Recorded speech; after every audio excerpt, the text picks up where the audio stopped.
दिल्ली के मुनीरेका के एक घर से भयानक चीखें आ रही थीं। आसपास के लोग इकट्ठा हो जाते हैं और उस घर का दरवाज़ा खटखटाते हैं। दरवाज़ा खुलता है। एक अफ्रीकन नीग्रो टेम्बू जॉनसन और प्रांजल दरवाजे के अंदर दिखते हैं। दोनों पब्लिक को देखकर मुस्कराते हैं और वहाँ मौजूद लोगों के पूछने पर बोलते हैं, नहीं, ऐसी कोई बात नहीं है, आप लोग निश्चिंत रहिए, हम ठीक हैं। दोस्तों, आप सलाम हिंदुस्तान देख रहे हैं। दोस्तों, आज की कहानी मणिपुर की एक नहायत ही खूबसूरत लड़की की कहानी है जो मिस इंडिया बनना चाहती थी, जो मॉडल की दुनिया में तहलका मचाना चाहती थी। लेकिन दोस्तों, मणिपुर के इम्फाल में महक सिंह नाम के एक शख्स रहते थे जिनका हैंडलूम कपड़ों का एक बड़ा बिजनेस था। महक सिंह के 2 बेटे व 3 बेटियां थीं। उनकी सबसे छोटी लड़की का नाम प्रांजल था, जो नेचर से काफ़ी एम्बिशियस थी। ग्लैमर की दुनिया से वो काफ़ी प्रभावित थी और वो मिस इंडिया बनना चाहती थी।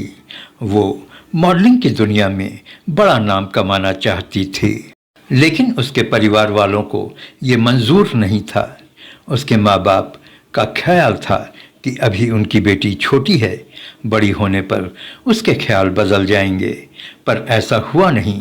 जैसे जैसे वो बड़ी होती गई, प्रांजल का ग्लैमर की दुनिया को लेकर क्रेज़ बढ़ता गया और दिन रात वो मिस इंडिया बनने का ख्वाब देखती रही। मणिपुर में मॉडलिंग को लेकर कुछ खास गुंजाइश नहीं थी, न ही वहाँ ऐसे कोऑर्डिनेटर्स थे जो उसको मिस इंडिया बनने में सहायता कर सकते थे।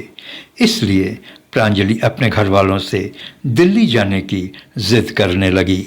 अपनी बेटी के जिद के आगे प्रांजल के माता पिता झुक गए और दिल्ली जाने की उसे इजाज़त दे दी, लेकिन उन्होंने कहा कि पहले वो अपने 12वीं क्लास को पास कर ले। प्रांजलि ने 12वीं के क्लास का एग्ज़ाम दिया।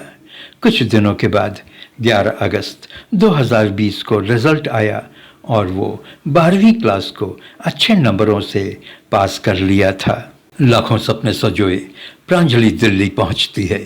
दिल्ली में उसके रिश्तेदार सरोजनी नगर में रहते थे, इसलिए उसे वहां सेटल होने में ज़्यादा वक्त नहीं लगा।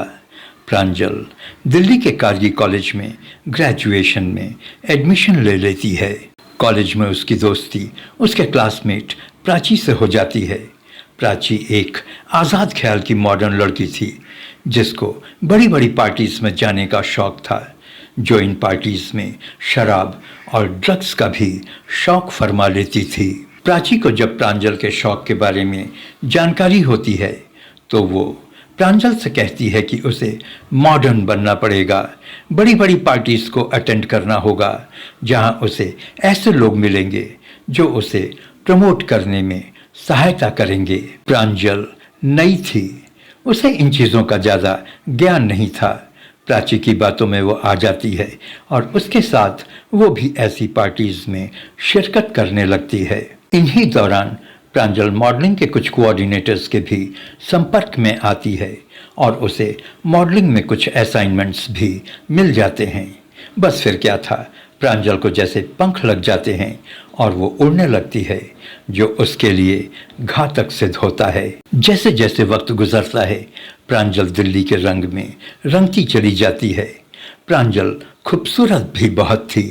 पहली पार्टी वो ग्रेटर नोएडा के सूरजपुर के एक फार्म हाउस में अटेंड करती है।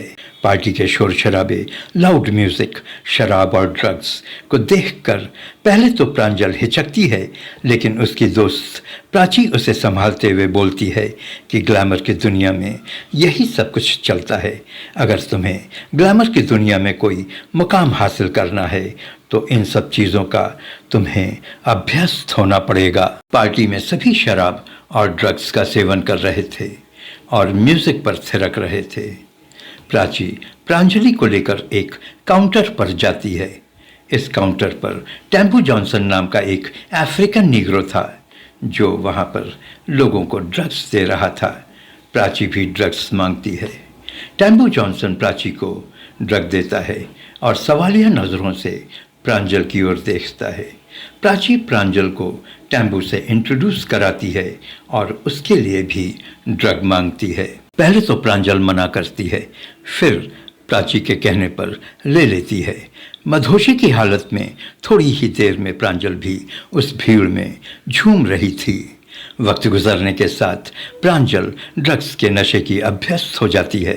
अब उसे समय समय पर ड्रग्स की ज़रूरत पड़ने लगती है, जो टैम्बू जॉनसन उसे सप्लाई करता है। एक दिन प्रांजल के रिश्तेदारों को प्रांजल की हरकतों के बारे में पता चलता है।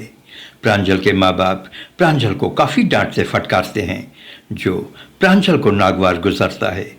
प्रांजल अपने रिश्तेदारों का घर छोड़कर टैम्बू जॉनसन के साथ लिव इन रिलेशन में रहने चली जाती है और यही उसकी सबसे बड़ी गलती थी। प्रांजल को ड्रग्स की लत लग चुकी थी। टैम्बू के साथ लिव इन रिलेशन में रहने पर अब उसे ड्रग्स आसानी से मिलने लगा था। साथ में रहने की वजह से प्रांजल का टैम्बू जॉनसन के साथ जिस्मानी रिश्ते भी बन गए थे और रोज रात में ये ड्रामा भयानक रूप ले लेता था।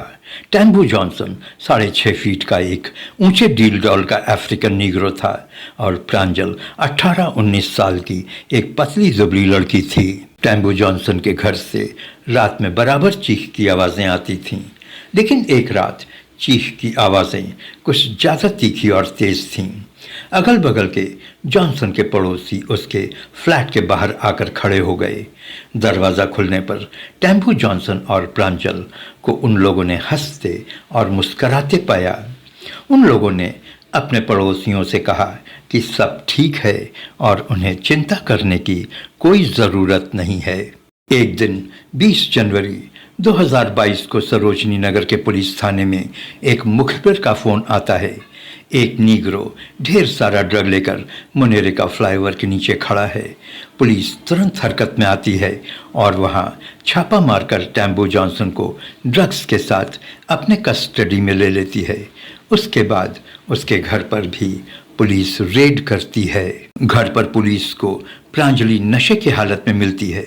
पुलिस दोनों को थाने लाकर पूछताछ करती है।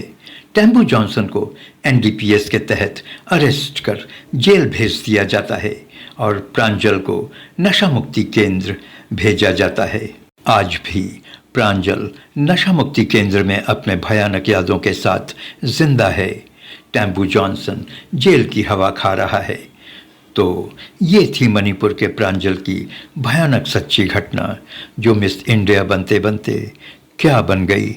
अगर आपको ये वीडियो अच्छी लगे तो ज़रूर सब्सक्राइब करें और अपने सुझाव को कमेंट बॉक्स में ज़रूर साझा करें।